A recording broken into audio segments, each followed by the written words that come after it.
pagi, perkenalkan nama saya Oleh Gasong, NIM 2014-2010-07 dari Universitas Indonesia Manado. Di sini saya akan membuat video untuk memenuhi tugas UTS saya, yaitu bagaimana nanti ketika kalian menemukan keadaan gawat darurat. Yang pertama yang perlu kita ketahui yaitu konsep gawat daruratan. 1. Definisi gawat daruratan. Gawat artinya mengancam nyawa, sedangkan darurat adalah perlu mendapatkan penanganan atau tindakan yang segera untuk hilangkan ancaman nyawa korban. Jadi gawat darurat adalah keadaan yang mengancam nyawa yang harus dilakukan tindakan segera untuk menghindari kecacatan bahkan kematian korban. Situasi gawat darurat tidak hanya terjadi akibat lalu lintas jalan raya yang sangat padat saja, tetapi juga dalam lingkup keluarga dan perumahan pun sering terjadi. Misalnya seorang yang habis melakukan olahraga tiba-tiba terserang penyakit jantung, seorang yang makan tiba-tiba tersedak, seorang yang sedang memberikan rumput di kebun tiba-tiba digigit ular berbiasa. Semua situasi tersebut perlu diatasi segera, hitung menit, detik, sehingga perlu mengetahui praktis bagi semua masyarakat tentang pertolongan pertama pada gawat darurat. Pertolongan pertama pada gawat darurat adalah serangkaian usaha yang pertama yang dapat dilakukan pada kondisi gawat darurat dalam rangka menyelamatkan pasien dari kematian. 2. Tujuan pelayanan gawat darurat. Gawat darurat dapat terjadi di mana saja, baik per-hospital maupun in-hospital ataupun post-hospital.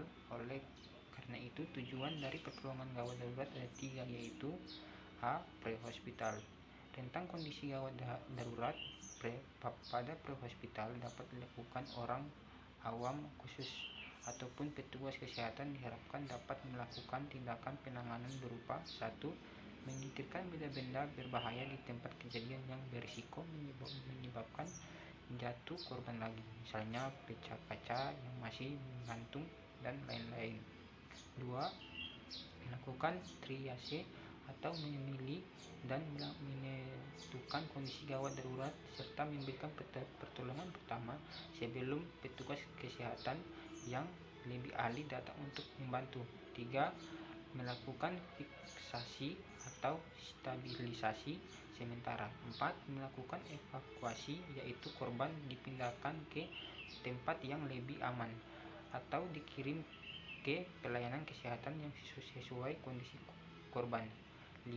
Mempersiapkan masyarakat awam khusus untuk petugas kesehatan melalui pelatihan siaga terhadap bencana. B. In hospital. Kondisi gawat darurat ini hospital dilakukan tindakan menolong korban oleh petugas kesehatan. Tujuan pertolongan di rumah sakit adalah 1. Memberikan pertolongan profesional kepada korban bencana sesuai dengan kondisinya. 2. Memberikan bantuan hidup dasar BHD dan bantuan hidup lanjut BHL. 3. Melakukan stabilisasi dan mempertahankan hemodinamika yang akurat. 4. Melakukan rehabilitasi agar produktivitas korban setelah kembali ke masyarakat setidaknya setara bila dibandingkan bencana menimpanya. 5. Melakukan pendidikan kesehatan dan melatih korban mengenali kondisinya dengan segala kelebihan yang dimiliki. C. Post hospital. Kondisi gawat darurat post hospital, hampir semua pihak menyatakan sudah tidak ada lagi kondisi gawat darurat, padahal kondisi gawat darurat ada yang terjadi setelah diberikan pelayanan di rumah sakit. Contohnya korban perkosaan mengalami gangguan trauma psikis yang mendalam seperti tidak berharga, harga diri rendah, sehingga mengambil jalan pintas dengan mengakhiri hidupnya sendiri. Tujuan diberikan pelayanan dalam rentang post hospital adalah 1. Memberikan rasa kepercayaan diri pada korban. 2. Mengembalikan rasa harga diri yang hilang sehingga dapat tumbuh dan berkembang. 3. Meningkatkan kemampuan bersosialisasi pada orang-orang terdekat dan masyarakat yang lebih luas. 4. Mengembalikan pada masa permanen sistem sebagai tempat hidup hidupnya korban. 5. Meningkatkan persepsi terhadap realitas hidupnya pada masa yang akan datang. 3. Tujuan penanggulangan gawat darurat. Tujuan penanggulangan gawat darurat adalah A. Mencegah kematian dan cacat pada pasien gawat darurat sehingga dapat hidup dan berfungsi kembali dalam masyarakat. B. Merujuk pasien gawat darurat melalui sistem rujukan untuk memperoleh penanganan yang lebih memadai.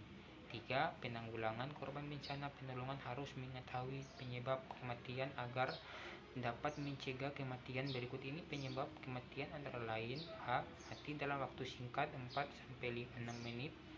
1. Kegagalan sistem otak. 2. Kegagalan sistem pernapasan. 3. Kegagalan sistem kardiovaskuler. B. Mati dalam waktu lebih lama perlahan-lahan. 1. Kegagalan sistem hati. 2. Kegagalan sistem ginjal perkemihan. 3. Kegagalan sistem pankreas. Prioritas pelayanan di UGD berdasarkan gawatannya. UGD juga menangani kondisi non-emergensi namun skala prioritas. Pelayanan yang lebih diutamakan adalah kondisi pasien yang gawat darurat. Tidak seperti jika Anda berobat ke poliklinik di mana diberlakukan nomor antrian berdasarkan yang mendaftar atau yang datang terlebih dahulu.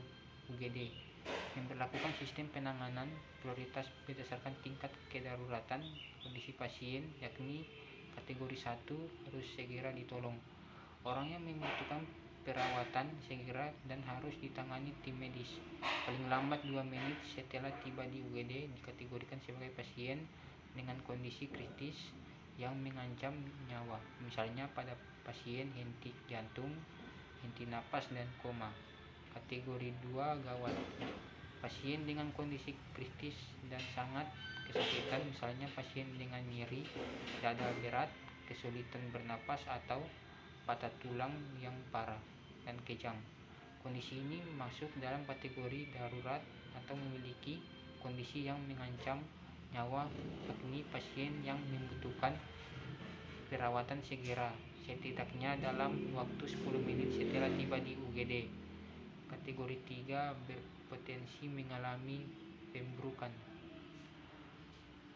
Orang yang membutuhkan perawatan setidaknya dalam 30 menit setibanya di UGD masuk kategori penting atau upgrade, yakni pasien yang memiliki kondisi berpotensi mengancam nyawa, misalnya menderita penyakit berat, pendarahan hebat akibat luka, atau mengalami dehidrasi berat. Kategori 4 kondisi serius namun bukan gawat. Pasien dengan kondisi cedera atau gejala dalam tahap sedang, misalnya pasien dengan benda asing yang masuk ke mata, keseleo, pergelangan kaki, migrain, atau sakit telinga. Kondisi-kondisi tersebut masuk dalam kategori serius namun bukan gawat. Kegawatan pasien yang masuk di kategori ini membutuhkan perawatan setidaknya dalam waktu 1 jam setelah tiba di UGD. Kategori 5 tidak mendesak. Pasien dengan kondisi cedera atau gejala ringan. Baiklah, itu tadi beberapa penjelasan saya tentang bagaimana nanti ketika kalian menemukan keadaan gawat darurat dan yang perlu kita ketahui dalam gawat darurat. Sekian dan terima kasih.